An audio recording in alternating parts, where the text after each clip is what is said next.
One of the biggest protests here in the West Midlands of recent years is the current one opposing the high-speed rail network plans. The high-speed network rail, called HS2, will link Birmingham to London and Birmingham to the north. It'll cut through land across our region, and a lot of people say that they'll lose their homes or land. David Ooten is one of those people who is fighting HS2, and he joins me tonight on the programme. David, thanks very much indeed for coming onto the show tonight. I understand you oppose HS2. Yes, I do.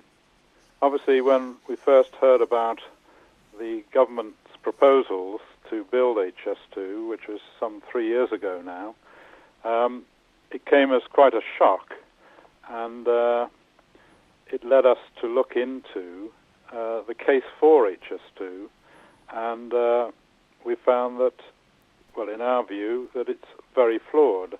And I say that not because we are affected by it, although that did lead us to look at it, but because it's based on some very flawed assumptions. In the first case, the business case, at the time it was first published, it said it had a benefit-to-cost ratio of 4. That meant for every £1 spent, there would be a return of £4.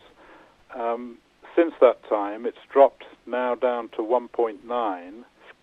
And if you take more realistic assumptions, they haven't, for example, included in that cost the cost of the rolling stock and things like that, it actually goes below £1 to something like 40p benefit for every £1 spent. And when you think that each household in this country is going to have to contribute between £1,500 and £2,000 for this scheme, and only a minority of the country will benefit from it, you can begin to see that it's very flawed. So are you saying the business plan is wrong? I am, yes. And it's wrong in another sense, that it's based on the fact that there's time to be saved, they say, with high-speed rail, time that can't be spent usefully on board a train. They say that people do not work on trains. Well, in fact, we all know that people do work on trains, and that if trains are properly designed, working on a train can be quite, in fact, a comfortable experience.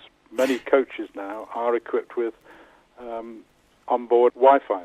And the fact is that when you look at the time savings that they say can be achieved, which is time that can then be spent in the office, because it's such a badly thought-out scheme, there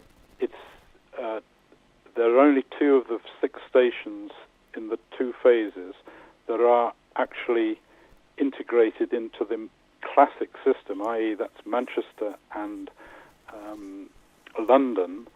At all the other points, you have to spend time travelling between city centres and mainline stations on the classic system. And I just would like to make this point, that the thing about it is there's a very good alternative to this that can be done in phases at a fraction of the cost, whereas with this scheme, which is costing 33 billion, going up to rising to 50 billion now, once the first sod is cut, so to speak, as a country, we are committed to spending all of that money in order to achieve the benefits sometime well in the future. Well, say it is going to go ahead. What will it mean to you personally? Will you lose your home? Will you lose land? What will you personally lose? I personally, first of all, we live in an area of high-quality landscape, and we live in a village where the village is on one side of a valley looking across at the other side of the valley, and the way this route has been planned, it cuts directly, diagonally across the escarpment opposite the village, in full view of the village, between 2 ancient woods. And so, first of all, there'll be a big scar on the landscape, and both ancient woods will be severely affected. The main thing about that is that the county plan has scheduled this area as an area of high quality landscape, and as such, any development within it should blend unobtrusively into the landscape. Let me ask you, David, do you think anyone in power is listening to you? No. Why not? Well, I think because it's reached the stage now where the cost estimates that were originally done have been found to be so flawed that there is a desperate attempt by HS2 Limited to reduce costs as far as they are able to. And so the net result of that is that they are raising the line wherever they can to reduce the amount of excavation and so on.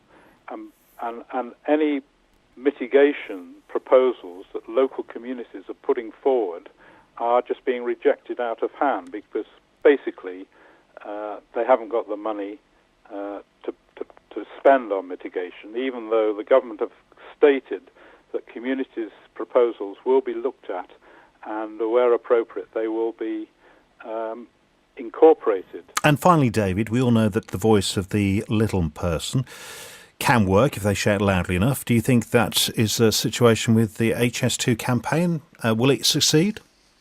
Well, I think it's got a good chance. There are indications that more and more, and in the end it's MPs who make these decisions, and it's MPs who have to be influenced. And anybody listening to this who's against HS2, I'd urge them to write to their local MP, because that is absolutely vital. But there are more and more indications that more MPs are beginning to realise the folly of the whole scheme. And, I think we had in court recently, we won one of the judicial reviews on compensation, where the judge said that the proposals as put forward by the government were so unfair as to be unlawful. Now, you can't state it more strongly than that. And also a review on the fact that the government have not looked at cheaper alternatives. He turned down, but gave immediate leave to appeal to a higher court because he thought that we had a good case. David, thank you very much indeed for taking the time to join me tonight on the programme. Okay, well, thank you.